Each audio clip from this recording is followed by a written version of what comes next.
and welcome to the Byline Times podcast. The Byline Times telling you what the papers don't say. My name's Adrian Goldberg. This time, Brexit betrayal. From The Who's Roger Daltrey to Scottish fishermen, people who supported the campaign to leave the European Union are finding that, surprise, surprise, Boris Johnson wasn't being entirely truthful with some of his promises.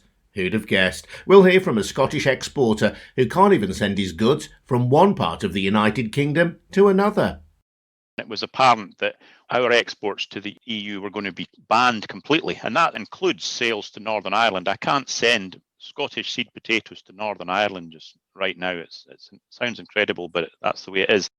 Plus food poverty, after the Byline Times helped expose the measly rations sent to hard-up families during lockdown and reveal the links between the company sending them and the Tory party. We'll hear from one mum who avoids her local food bank to save the kids from embarrassment.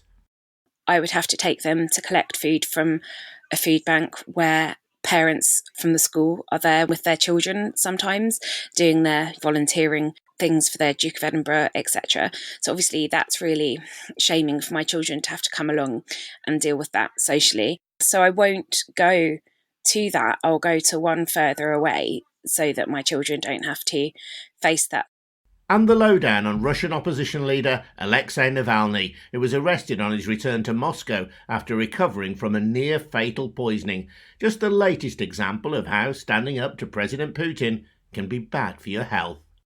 There's a certain backlog and history of the Russian opposition dying from unnatural causes. Nemtsov being shot, Politkovskaya being poisoned and shot, Vladimir Karamurza being poisoned twice, people falling off skyscrapers and slipping and breaking their neck. It's a consistent flow of news.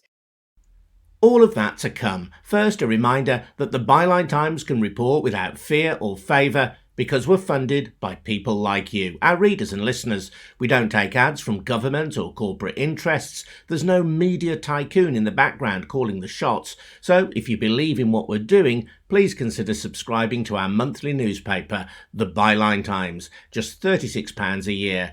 You'll get details of how to subscribe at bylinetimes.com.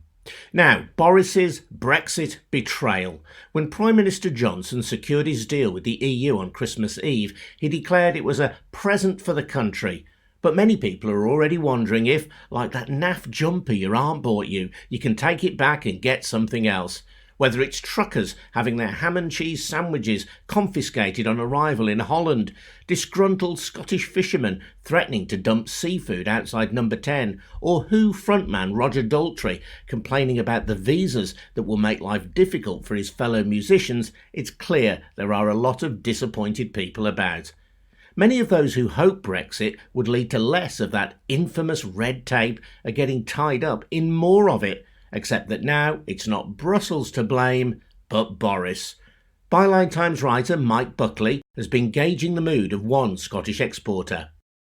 So I've been speaking to a guy called Andrew Ski who runs a business in Scotland called Potato House, and he sells these things called seed potatoes across the UK, but also across, or he has been, across the European Union and across to the rest of the world as well.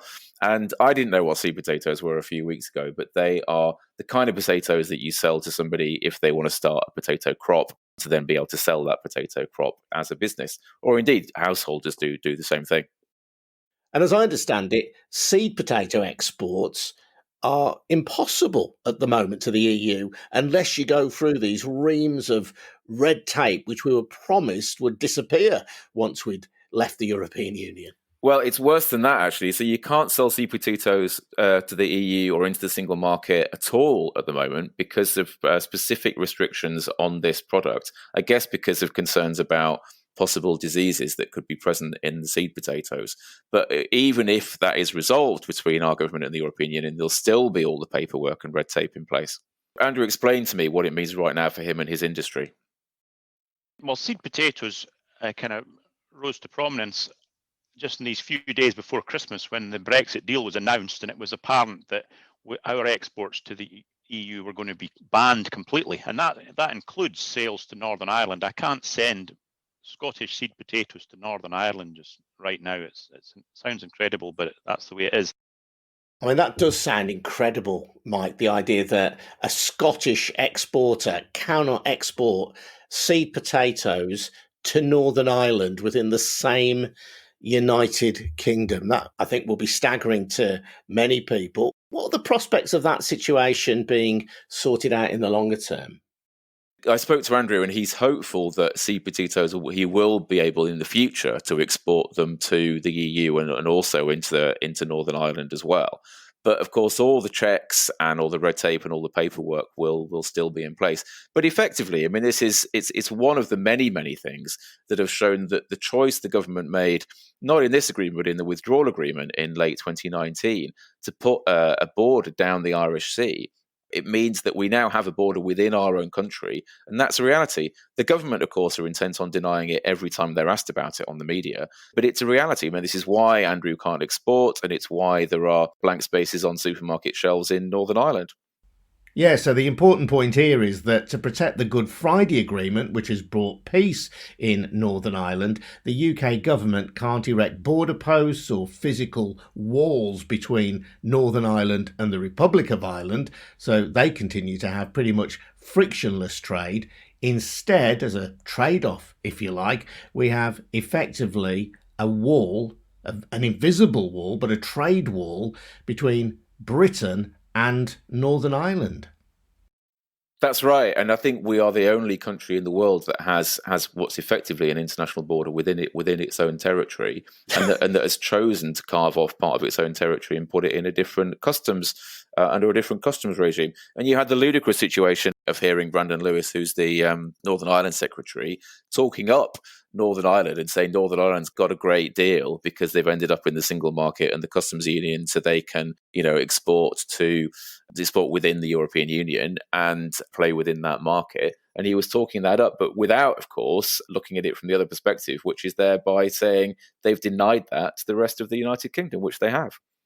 And we also have a situation where musicians are petitioning, requesting visa-free access to go and work in the European Union, something that is not currently permissible. There will have to be visa and red tape for musicians as well.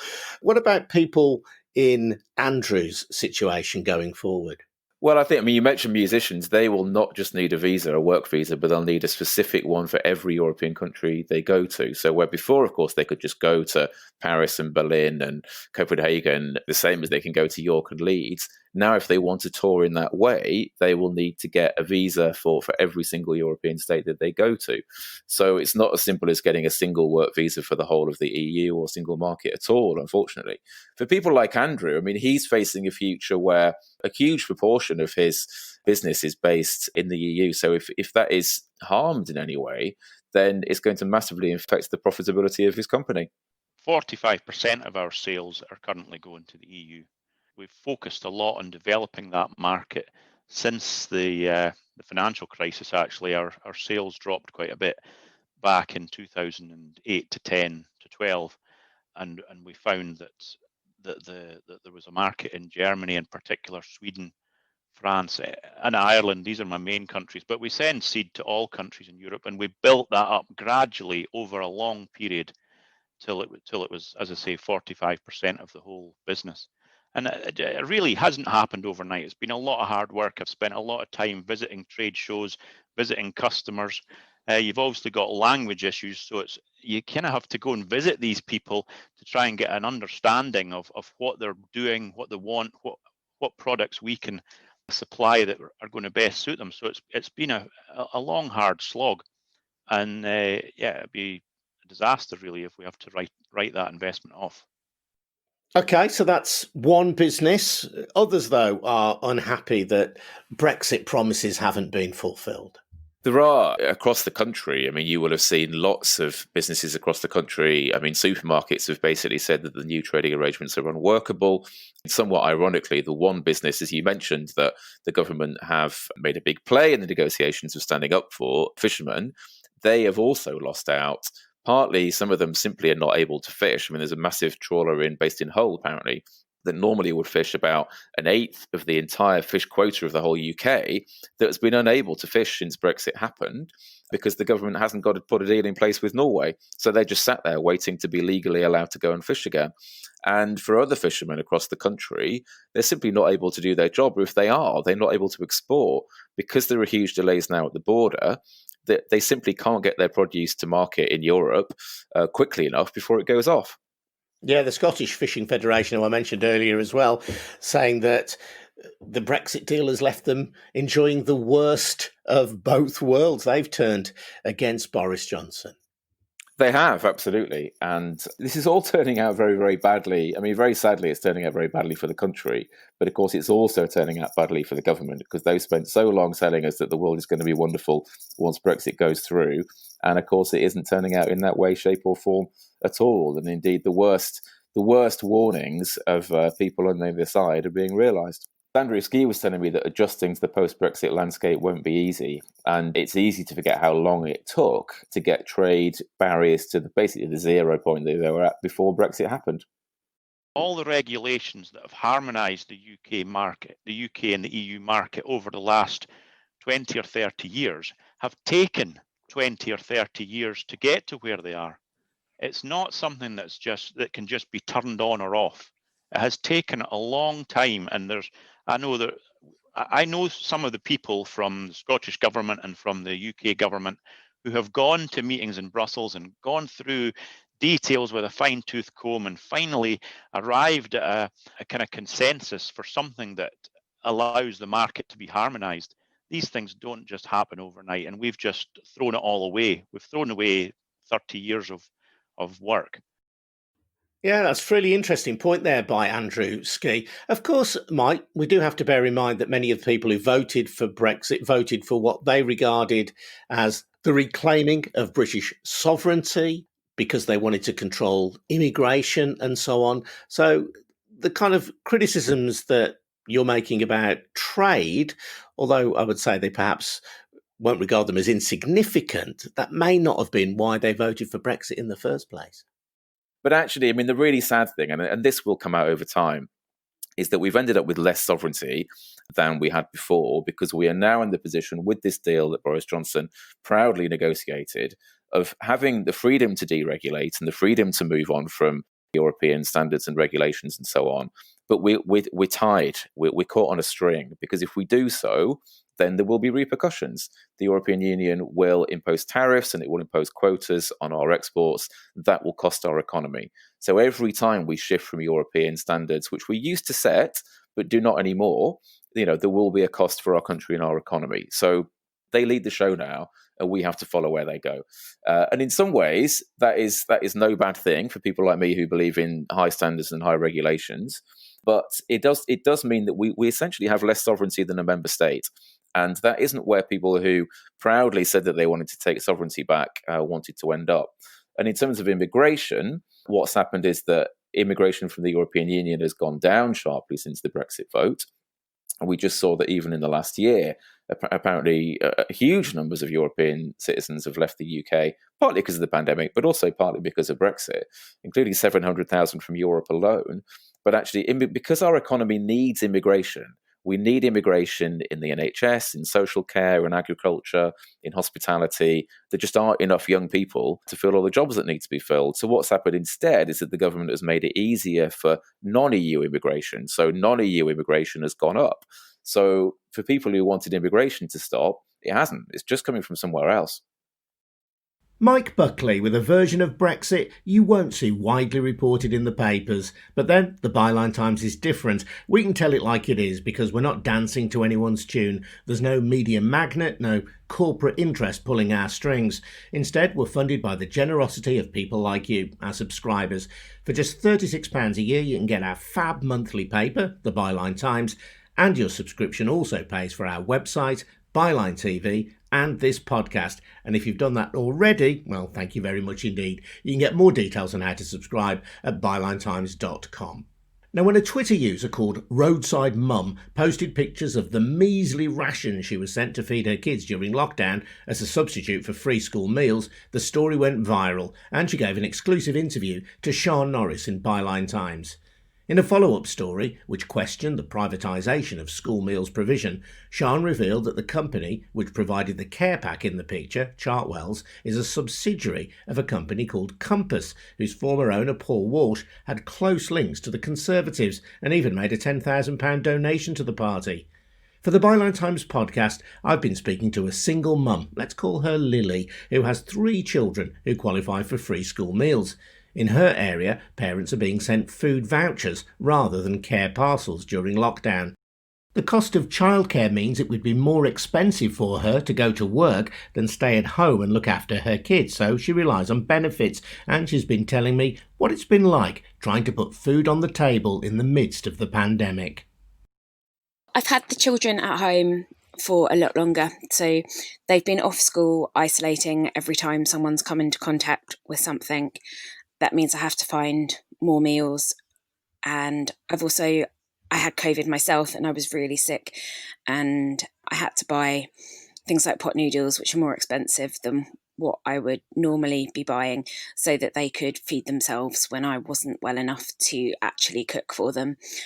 It's also been really difficult with the vouchers, so not only am I alone 24/7 with children and they've got special needs, so that's hard enough just keeping on top of the normal day-to-day, to access the vouchers, having to go through so many different hoops and, them not working. So I've had a whole shop cancelled because one of the vouchers wasn't valid. So it's a very bureaucratic process then, actually accessing the food if you have these vouchers. It's wasted literally hours, if not days, of my time, when that is actually, a really precious commodity as well. And it is really frustrating to feel that basically poor parents are judged to be parents that don't love or care for their children, whereas actually poverty, doesn't automatically make you a bad parent. It just makes you a parent struggling financially. When you say that the vouchers make you feel as though you're a parent who isn't trusted, or it's as though you don't care for your children, what do you mean by that? Well, the fact that I have to go through this really long bureaucratic process, and where I feel I'm shamed at every stage. So customer services won't check the vouchers for you to tell you whether or not they work. So I have to manually input 16-digit numbers plus a code for every £15, so for every different child, on a website to check that the vouchers even work. But I've only learnt this from experience. And then I have to put those same vouchers in individually at the checkout. And I obviously try to not pay lots of delivery costs, so I have to try and put as much food as I can in one shopping basket, but equally you can only use a maximum set number of vouchers per shop as well, but equally nobody tells you this, so it's only when they don't work and you spend hours on the phone to customer services trying to work it out and speaking to different people that don't even know how their own schemes work, and every time they treat you like there's something wrong with you for having to use this in the first place. Parents put their children first. That is kind of almost a definition of being a parent. I only eat my kids' leftovers after I've made sure that they've had food to eat, but I still can't be trusted if I had more money to spend that to benefit them. I know that you've also used a food bank in the past as well. How does that make you feel? I would love not to have to.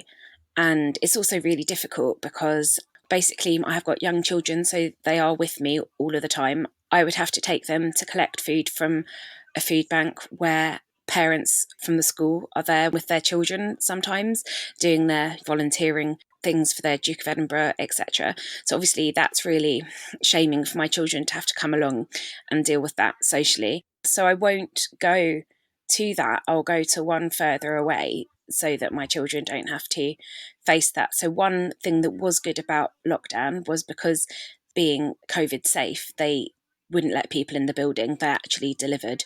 So that was really helpful.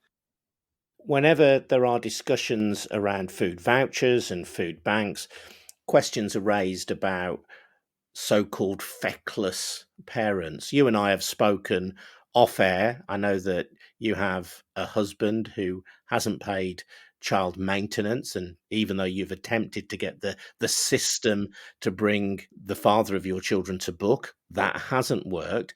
And you are somebody who has worked in the past and has paid into the system, but at the moment, because you have 3 children who you're looking after on your own, you would lose money if you went to work.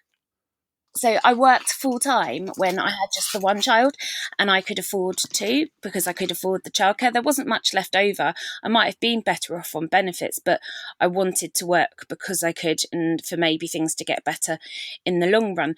But the thing is, you can have a partner that basically is financially abusive and won't contribute to the children. And now obviously I see it further in that not only is he not with us, but he has means, but he chooses not to share them with the children. And really, if anyone's feckless, it is fathers that don't support their children, and also the system that is been allowing it. Powerful words from Lily. Food poverty has been thrust into the limelight in recent times because of the eloquence of England and Manchester United footballer Marcus Rashford, whose own family relied on breakfast clubs, free school meals and sometimes food banks to get by. I've been getting a broader view of food poverty with Alyson Walsh, Commercial Director of Fair Share, which has been working with Marcus, and Amy Allen from Smethwick Church Action Network, which runs the Smethwick Foodbank in the West Midlands. Last year, we gave out 190 food parcels in a month, and since March, we've been giving out 450 a month. We've just shut our doors from a 2-hour session today. We had 56 households turn up, and I would say the vast majority of those are families. Probably 35 to 40 of those are families. And a lot of those families are incredibly anxious and incredibly worried about feeding their children while they're at home, as well as the other things as well that come with having people in the house. A lot more electricity bills, heating bills, trying to get kids on, good Wi-Fi connections. So the anxiety is definitely there and definitely real. And what do people tell you then is driving this?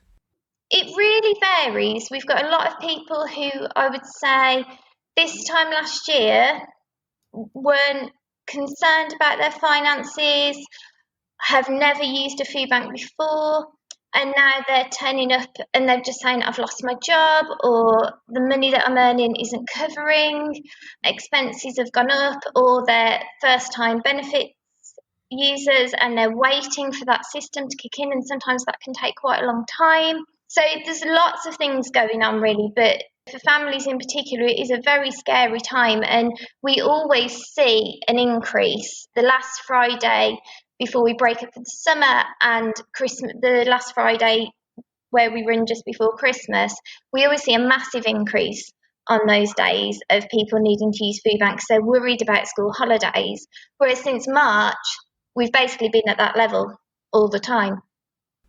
And Alyson, one of the oddest things for me about this whole food poverty debate at the moment is that much of it has been driven by a footballer, Marcus Rashford, who's been working in collaboration with your organisation, Fair Share. Good on him, but isn't that a bit strange?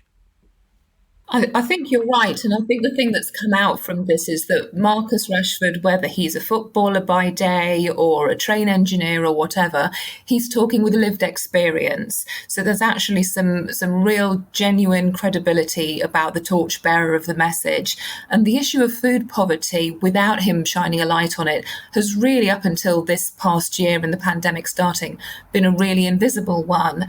And the point about food banks being busier, just before the beginning of the school holidays and at Christmas is something that Fair Share has seen over the past few years when it came to summer holidays. And I think there just hasn't been an awareness of children who've needed to access the meal provision term time suddenly falling through the net over the summer. There wasn't a consciousness about that. So that's a massive difference that Marcus has brought, because he actually got in touch with Fair Share through something we were doing last summer, and it really chimed with him because he benefited from the school breakfast clubs, the holiday clubs, and really knew how they'd helped his mum and their family over the years. So not only have you got someone who understands the value of it, but has used their platform to raise awareness of it. And I do think that's been the point of difference. Is it's not somebody who's just famous, it's somebody who goes, but I know about this and I want to tell you about it. And everyone has turned around in this year, and the words food poverty are understood, unfortunately. And I would say where FareShare's talked to funders and businesses in the past about why they could support our work, sometimes when the words food poverty are used, people don't really get it, or they didn't do, and that's really shifted things. What you do is take surplus food from supermarkets and redistribute it to the neediest members of society. I suppose that encapsulates, doesn't it, the notion that we live in a society of haves and have-nots, the sense that there can be this surplus food out there which otherwise might go to waste, and there are people out there who are in desperate need of food. It's this same problem of visibility and actually food surplus and extras and leftovers and cancelled orders that exists all the way back through the supply chain. So yes, it's there at supermarket level at end of day, but it's actually there in the distribution centres where maybe more food for an order is delivered just in case some of it, fell over and wasn't quite usable. It's there in the packing house when they've over-ordered on the number of cartons to put the grapes in. It's there at the growers because the weather is unpredictable and you don't really know how much to plant, and you don't know how sunny it's going to be, but you've got to get your order into the supermarket and you'll get penalised if you don't have the right orders. So at every stage along the way, the general cost of mass production of food will always create excess or surplus. And FareShare's mission is to make sure that it's not wasted because of all the nutrients and the water and everything that goes into making it, that it actually gets to people and it goes on plates, because otherwise that's a waste of every part of it. And we started off with that idea in mind. Amy, you see people who are in very difficult circumstances. You send them home with a food parcel. Obviously, that's very positive. But once they've gone out of the door, that food parcel doesn't do anything to address the big underlying issues, does it, of food poverty and poverty generally? No, it doesn't. And obviously the way we're having to operate during COVID, where we're outside, we're not even able to have people in the building to make them a cup of tea. It is a big concern. I know we're obviously part of the Trussell Trust network, and I know it's something that they're looking at very closely. In particular, a lot of the support that's out there needs digital access, and we've got a lot of people at the moment who can't get online. They used to use the library, that's now shut. How we do digital inclusion is really important. I also think nobody should ever feel shame or that they're lowering themselves or anything like that to come to a food bank. As the last year has proven, none of us really, it can happen to any of us. And there's no shame in that. But at the same time, it's hard for people when they can't pick their kids' favourite cereal. They can't support their children independently the way they want to. There's a dignity and a confidence around that as much as we have got the nicest volunteers in the world, and they can't compensate for that as much as we can try.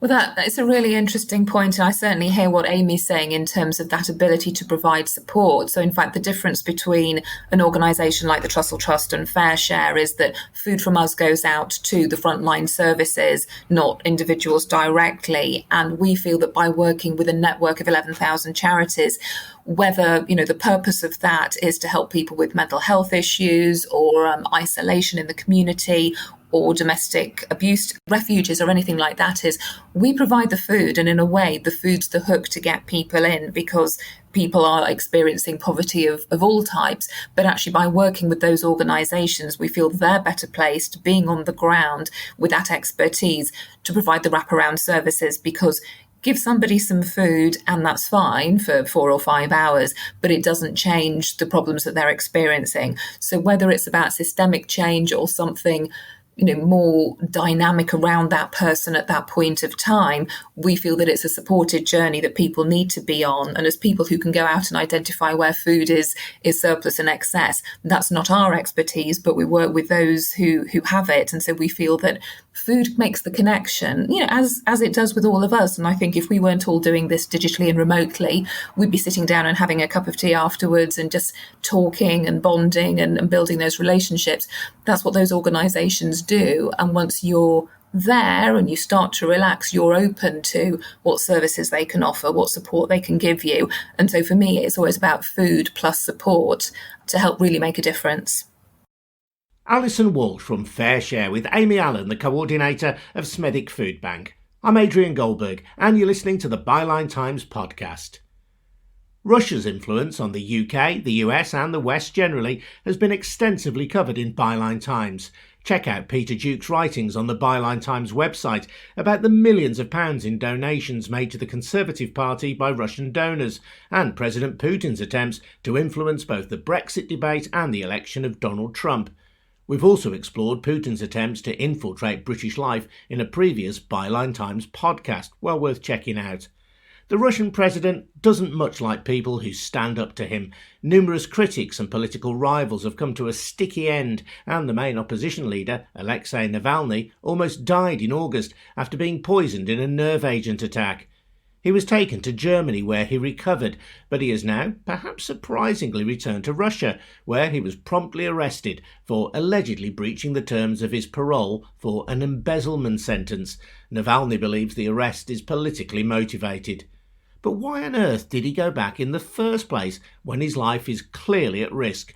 A question I put to Russia disinformation expert Zarina Zabrisky. There are several reasons for his return, and one is more pertaining to psychology and to what they notoriously refer as Russian psyche or Russian soul, and it certainly has the element of heroism and martyrdom and the whole concept of dying for your country. And Navalny is certainly a patriot in a good sense of word, because lately this word has been hijacked and abused, and it can have a negative connotation. However, that's not the major factor here, because pretty much anyone can recognize the bravery of a person who just narrowly escaped death, returning back to his murderer. However, I believe there is a certain and very good strategic consideration here. It's not just me. A few people called it an epic battle.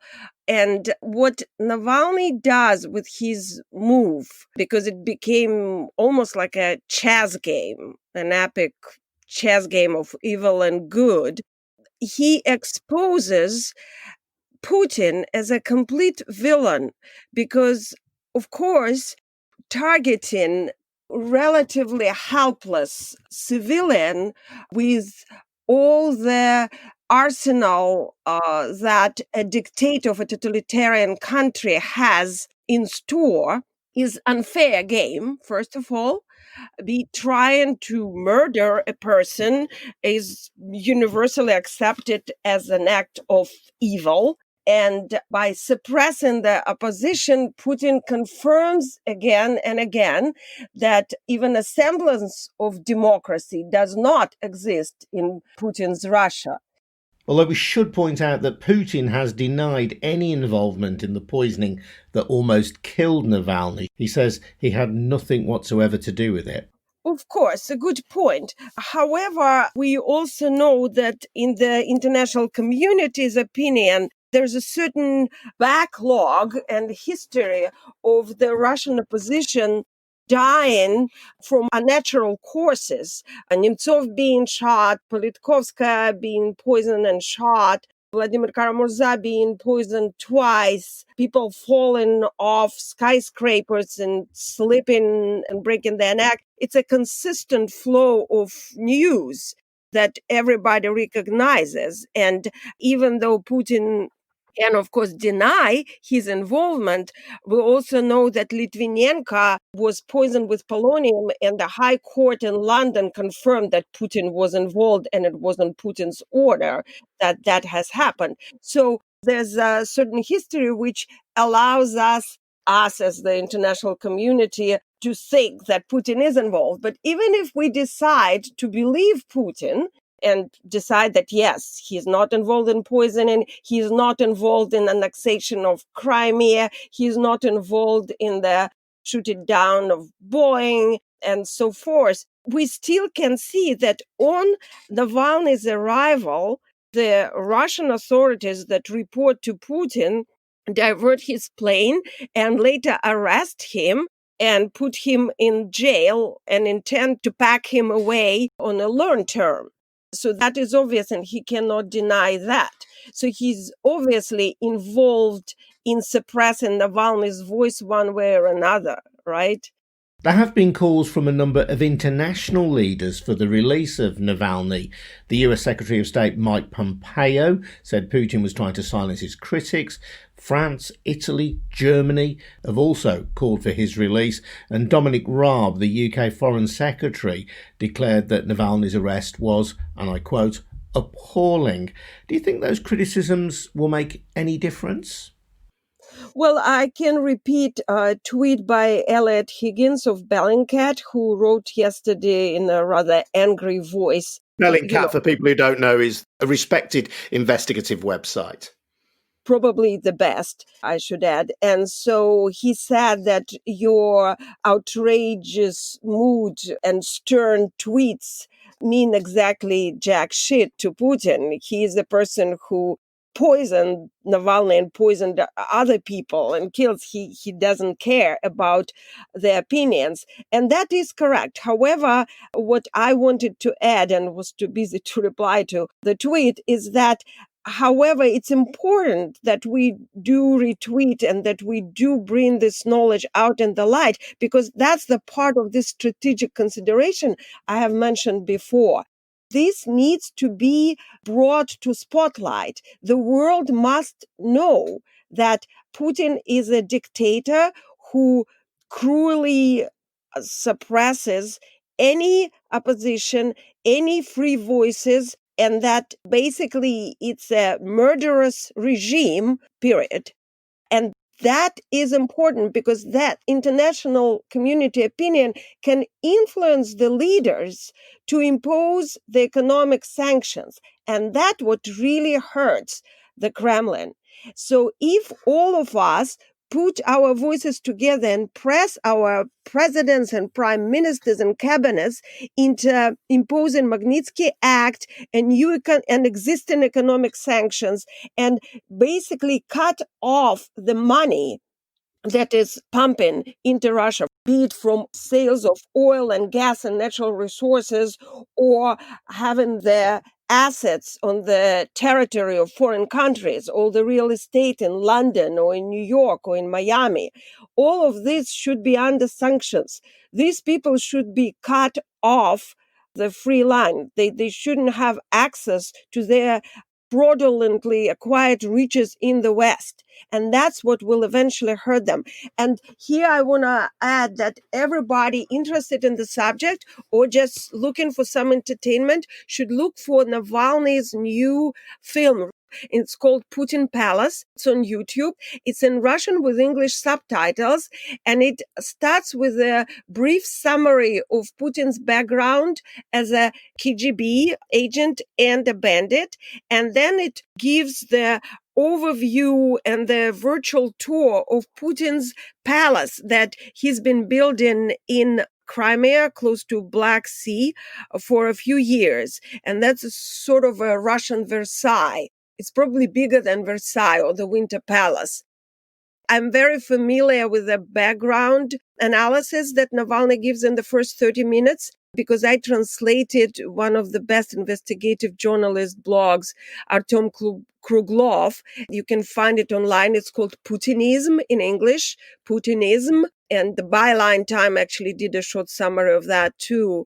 And it gives a detailed account of Putin's bandit past. And it's, again, strategic to release this video now as Navalny is cut off the world in jail and can't communicate even with his lawyer. We all should watch that. And finally, there should be no doubt in the world on the nature of Putin's power and the nature of Putin's character. The video investigation accuses Vladimir Putin of using fraudulently obtained funds to build a $1 billion estate. That's the essence of that YouTube video. How significant a political threat in Russia does Navalny pose to Putin? He is a threat, not as an individual, but he's a threat as an opposition leader and a person who inspires people who have negative feelings about this regime. And at this point, it's quite a lot. We don't have the percentage because the results of the polls are always falsified in Russia. But we know that there are critical masses of people who are unhappy to have the same person ruling them for 30 years and changing the constitution and stealing massive funds when a large part of the Russian population lives under the poverty line. So what can happen now, and that is not really that smart on Putin's part, and maybe it's the result of sitting in the bunker for almost a year and starting to lose his marbles. I think before he would think twice before angering the Russian people, because everybody can see the injustice, and even people who dislike Navalny. And I have to say that there is a fair amount of people who don't like Navalny. Navalny is no angel. He's a product of the system. He's a product of his environment. He could be quite racist. He has a history of expressing some sympathy to some very right forces and so forth. But right now, it becomes irrelevant. What's relevant now is that he becomes a national symbol of unrest and a symbol that can lead the masses for the new revolution. And even Pushkin, the favorite poet of the Russian people, said once that be very afraid of the anger and the fury of the Russian people. It has no excuses and has no pity, no mercy. And if the Russian people really rise and decide to overturn Putin's regime, his worst fear will come to life because he's paranoid about meeting Mussolini's fate, basically. And that can happen if people do answer Navalny's call for mass street protests on January 23rd. And how significant is the timing of Navalny's arrival back in Russia and his arrest, the fact that it coincides with the inauguration of Joe Biden? I can only hope that inauguration and our potential unrest in the United States will not interfere with this international outrage, and that people will be able to connect these two events. I will give you one fact. It is known that on the first day in the office, Biden is supposed to sign the executive order stopping the XL pipeline. And on the first day in the office of his presidential term, Trump signed the executive order to give green light to this pipeline. And it is symbolic because this pipeline uses the Yevraz steel, and Yevraz belongs to Roman Abramovich, who is Putin's close ally. Basically translated from investigative journalistic lingo, it means that Trump showed his loyalty to Putin, and Biden shows that there will be no loyalty, that he will confront Putin, and that perhaps the economic sanctions will be imposed, and that the United States will get back on track as being the leader of democratic forces in the world, and will help the Russian people with Navalny as a leader to get their country back from Putin's regime. Zarina Zabrisky bringing to an end this episode of the Byline Times podcast. I'm Adrian Goldberg, and if you've got any comments to make about the podcast, or if you want to get in touch with me with a story, please email goldbergradio@gmail.com. And just to remind you that the Byline Times podcast, like the Byline Times in general, is funded by people like you who subscribe to our monthly paper, the Byline Times, a snip at £36 a year. More information at bylinetimes.com. Thanks very much indeed for listening. See you next week.